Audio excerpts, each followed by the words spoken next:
Working? Okay. So today, I was on Abel Danger's show briefly, very, very briefly. Okay. And I need to do a video because it went very badly, and I wanted to discuss so you can hear it from myself what what happened here. It turned out to be extremely brief, and I had been contacted way back in like August, September that I should reach out to him because he was focusing on the human trafficking. And I had kind of heard that he was a pilot, or he was in the Air Guard. He was a pilot. He had some information on 9/11 or something. That's about as much as I knew about him. So I had been reaching out to Abel Danger since September, asking him, per people's request, asking him if he had anything that he thinks he could help me because I have a pending lawsuit, and then they're still coming after me with other things. So I have other things in corrupt courts I need to address, and plus, what I uncovered at that base has to do with human trafficking. So of course, I felt it was related to his show. So way back in September, anybody can email me and I can show you right from my phone that I've been trying to reach him since September 9th. It's right on my phone, and he never once got back to me. He never once responded and said anything to me. But I think he got pressured and just agreed to have me on today. And I had tried calling him prior to the show to ask him, what is it that you want me to focus on? Because I always do that before a show, so I make sure that we're on the right page. What is it you want me to focus on? And, what do you want to talk about on this show? He never once returned my text message or my phone call to talk about.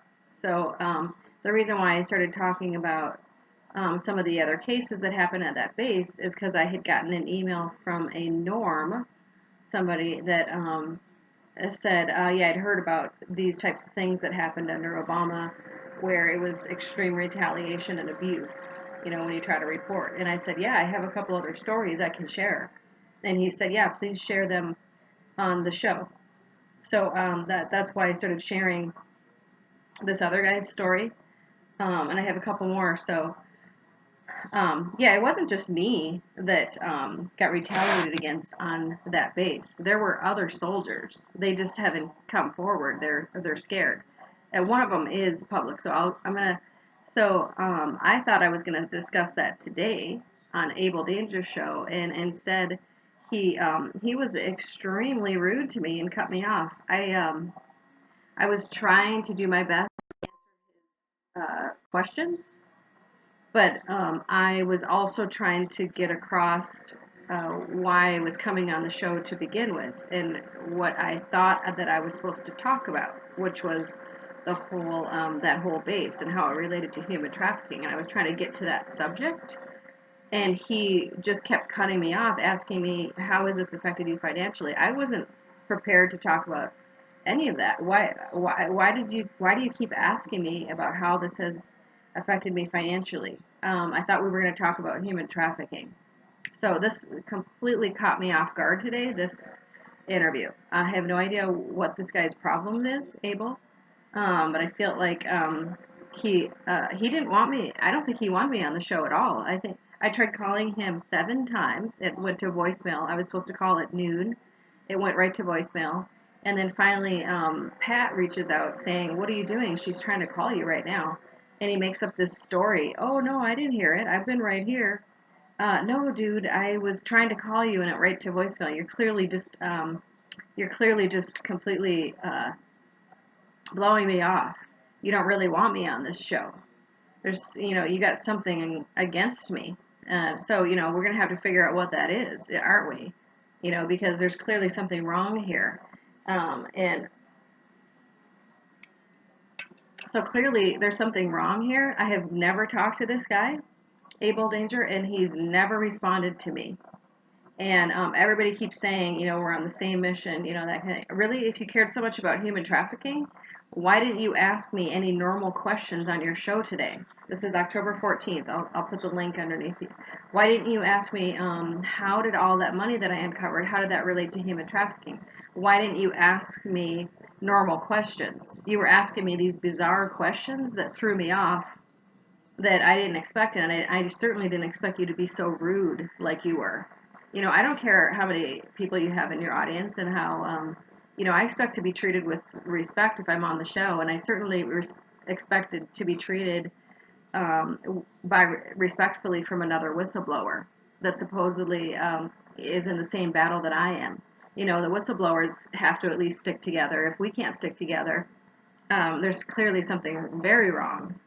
I'm a whistleblower like you are, Abel. I'm trying to report the same things that you are, which is involving the human trafficking. And if you can't show any basic respect for me, the whistleblower that's in the same battle that you are, I'm sorry. I feel like there's something majorly wrong with that. So, we're going to have to figure out what his response is here, because I clearly feel that this man has been compromised, is what I feel. And I said that in my comments below. Okay, I've have things in play that are in the process. Okay, so my I have a pending lawsuit against the Arizona National Guard. Okay, and but the problem is that it got blocked by a corrupt judge in the Ninth Circuit that tried to dismiss it for no reason. And the second problem I'm dealing with is that I can't get an attorney to represent me. I can't get anybody. They're scared. I can't get anybody who wants to represent me and move forward with my case, because I have just a slam dunk case, but nobody wants to take it. And I can't afford an attorney. These things are not as easy as what people might think. Yes, of course, I have a slam dunk case. I have all my evidence. But the courts are corrupt, and I haven't been able to find a legitimate lawyer, and I can't afford a lawyer. The one that I was willing maybe to take it wanted a $5,000 retainer. Okay, and I can't afford that. These things are very complicated, and it's gone on for years. So what I'm going to do is, because I started reading some of the other stories from the other soldiers, because that's what I thought this Norm guy that had emailed me, I thought that's what he wanted me to hear, because he said, yeah, talk about the other things, the abuse and the stuff that happened under Obama. Okay, so I'm going to read you, since I got cut off on Abel's show today, I'm going to read them to you on my channel. So I really don't know what's wrong with this guy. Okay, so I'm going to read you another.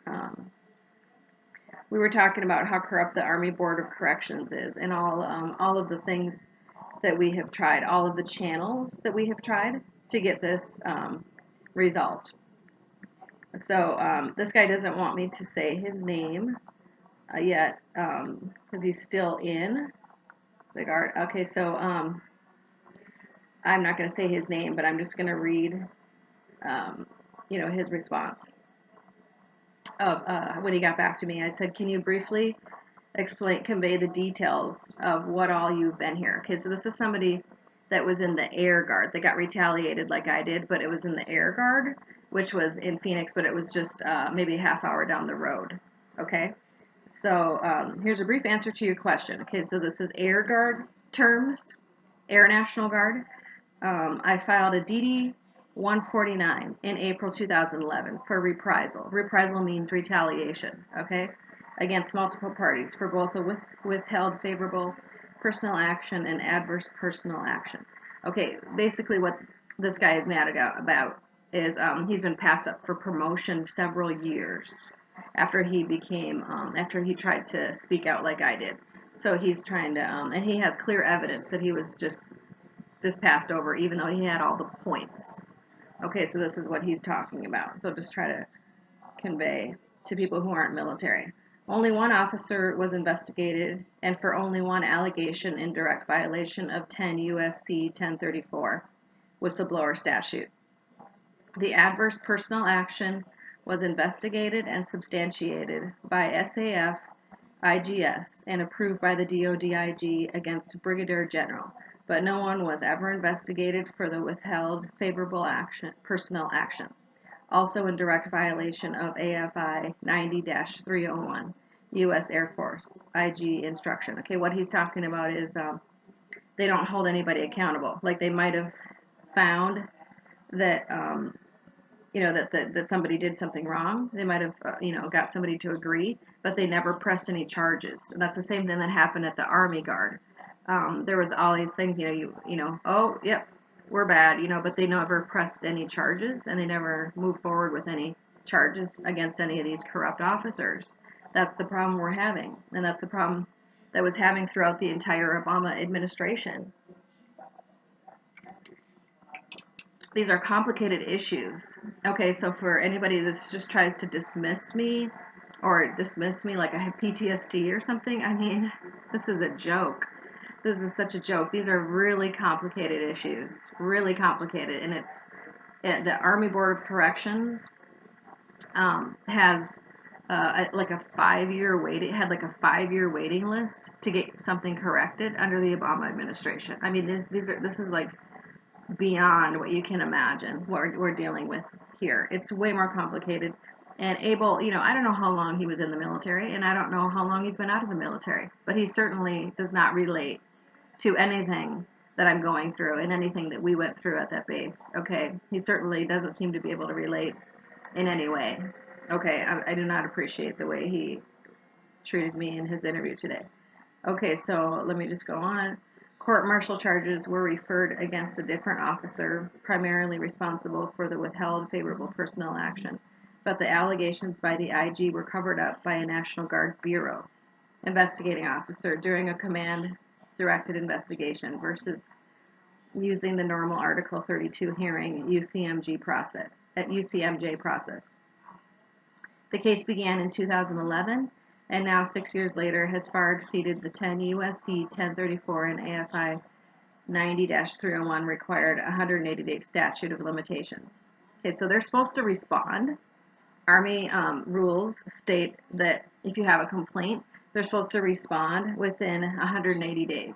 But if they don't, then we don't. There's nothing you can do because nobody has been all the way up to the Guard Bureau. They weren't enforcing the rules. Okay, so what do you do? Because it goes all the way up to the Guard Bureau. The Guard Bureau is not enforcing these guys at the Air Guard to do their job. So he just keeps, it's just never ending. So what they expected us under the Obama administration, they just expected everybody to just go away and shut up about it. As you're simmering inside, with fury, it's not okay.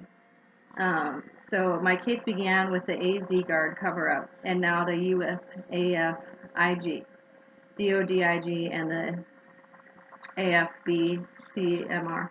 I have concluded to bury the case without proper investigation or accountability. I mean, he's basically just given up because it's taken so long. But he is now submitted stuff to Trump's administration. Okay, but he gave up under the Obama administration. Okay, this is just one person's story. Okay, and the Department of Defense IG was corrupted throughout the whole Obama administration. Okay, so went up all the way up to the Guard Bureau, the corruption, and the Department of Defense. Okay, we already know that because there was never any response from either of those agencies, so that means that they were in on it. Okay, I mean, pretty simple to figure out. If there's no response and they don't do anything to help you, that means they're probably complicit. Okay, and then here's another guy's story.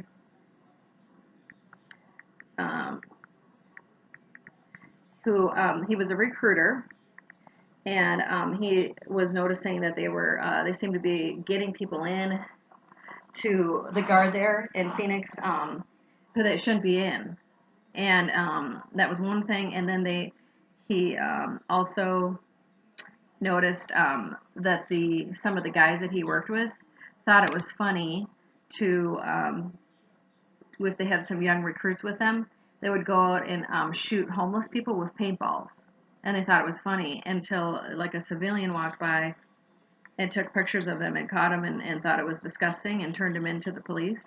And this guy had been trying to say something for a long time about this, how this is disgusting behavior. We can't act like this. Okay, so this one is whistleblower has target on his back. Staff Sergeant Chad Wille, and you can look up the story. It was public in the AZ Central. Whistleblower has target on his back. Staff Sergeant Chad Wille story. Okay. All right. All right. So I'm going to read this. Okay. So I'm just going to read this because I was so rudely interrupted on the Abel Danger show. I don't.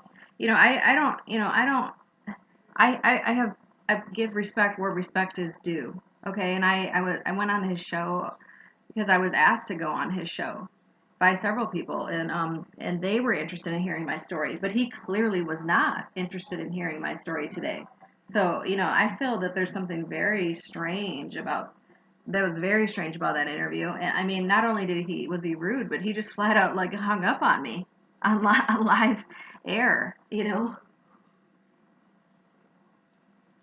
And then, I love the way they just try to say, oh, she has anxiety. She talks over people, or she has PTSD. I mean, do you have any idea how many times um, that that they try to do that to somebody who has PTSD or that's a whistleblower? Do you know how many times they try to say, oh, she's crazy or she's this? I mean, probably like 200 times people have tried to say these kind of things about whistleblowers. It's not anything new. These are games that they play. They try to say that's their favorite thing to say. Oh, she's crazy. Don't listen to her. Or that's what they told everybody. That's what they try to tell everybody. That's their favorite tactic. It's like a gaslighting tactic. CIA gaslighting tactic. Oh, she's crazy. Come on. Aren't we smarter than that? I mean, I have real evidence, and I'll go on to. Okay, so this is Sergeant Chad Wille's story. You can find it in the Republic, AZ Republic, October 14th, 2012. On the morning of May 28th, 2009, Staff Sergeant Chad Wille, a recruiter for the Arizona Army National Guard, was confronted at the Phoenix gas station by an angry bicyclist. The bicyclist pointed to the soldier's military Humvee with distinctive camouflage paint, noted its license plate, and said he'd seen the same vehicle drive down 7th Street 6 weeks earlier while its occupants shot pedestrians with paintballs. Willie, who had been away at recruiting school during that period, returned to his office on Sunny Slope and reported the allegation to First Sergeant Lucas Atwood, his supervisor in the Recruiting and Retention Command. This was the same building I worked in. The recruiters were downstairs. Willie also questioned Master Sergeant Joseph Martin, a colleague in the recruiting unit who had custody of the Humvee keys at the time of the alleged paintball attacks. According to military records, Martin said he had given the keys to another recruiter, Sergeant First Class Michael Emerson. Then asked Willie, "You're not aware of the bum hunts?" Over the next year, Arizona National Guard commanders would learn about clusters of alleged criminal and unethical behavior by Guard members that included patrols through North Phoenix to assault and humiliate homeless people.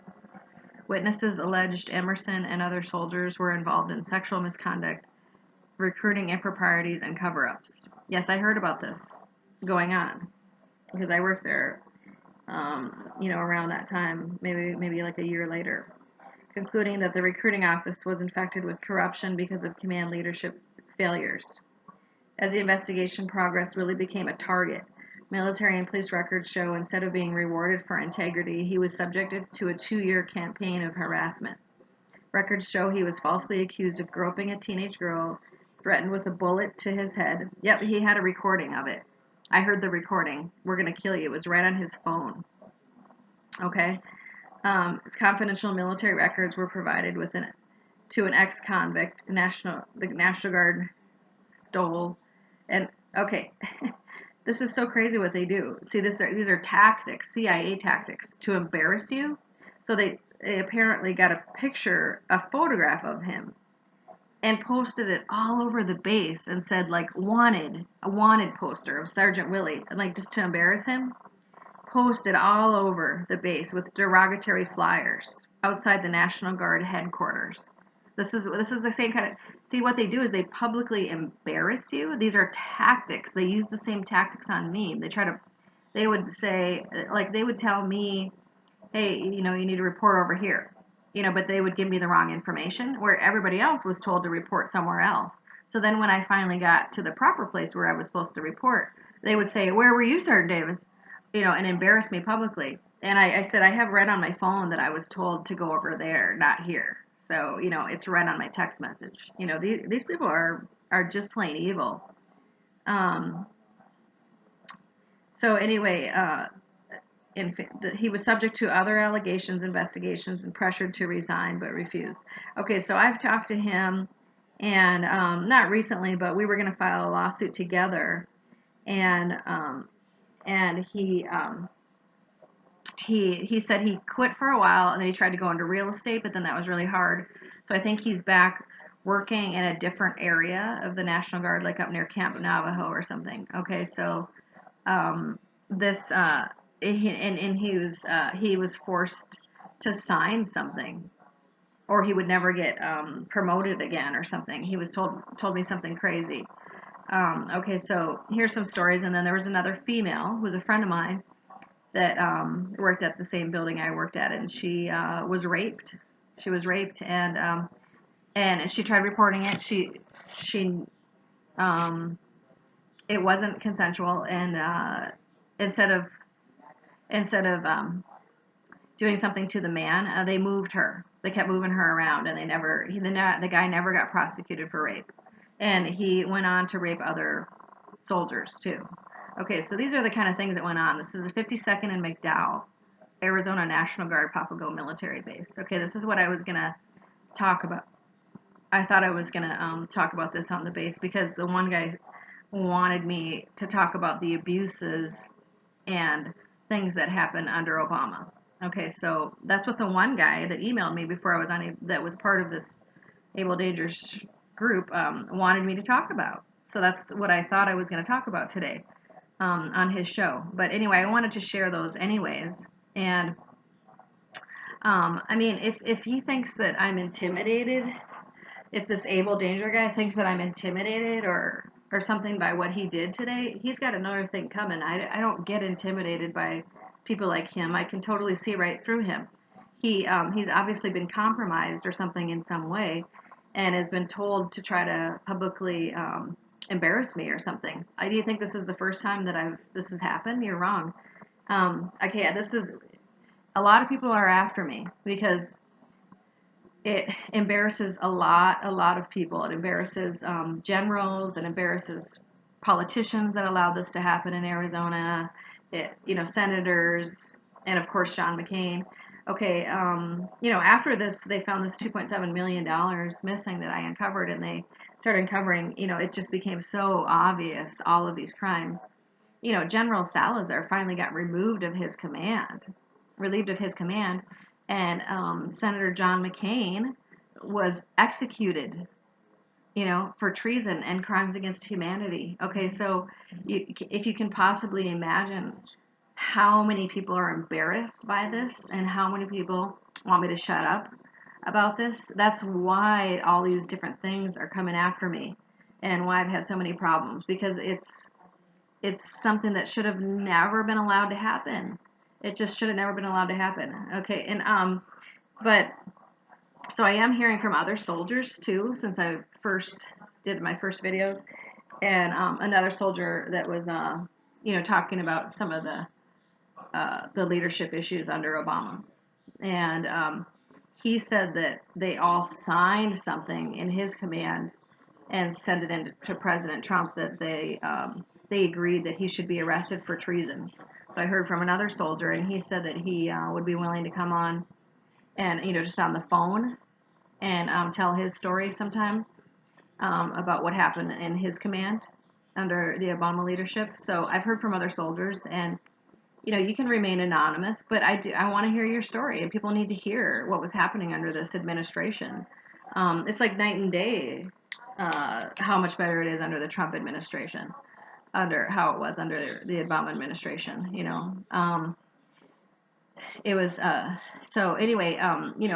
Other soldiers, feel free to contact me and tell me your story. And if you want to, you can come on the phone or on Zoom or whatever, and we can interview you. And yeah, I'm just done being afraid. I'm done being afraid. I'm done with these people trying to play these tactics like what happened today. I'm done with this. This is, you know, these, I'm done with men trying to act like they're above me or trying to abuse me in some way. I'm over it. And I think all ladies should stand up for themselves and should stand up for other ladies, because the men have gotten completely out of control with the corruption that they've allowed to happen in this country. And it's time, in my opinion, it's time for the women to stand up and start telling the truth and put these men in their place. And I don't have a problem with that. I don't have a problem with putting men in their place if they're completely out of line. Because I'm just not as scared of them anymore. I'm not afraid of them anymore. I don't really care what they think of me.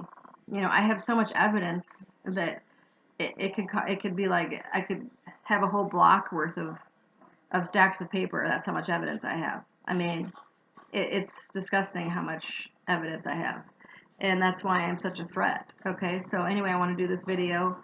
Um, so like I said, I appreciate him having me on my show, but it was very inappropriate the way Abel Danger acted today towards me, and I was trying to use utilize the airtime to talk about important subjects.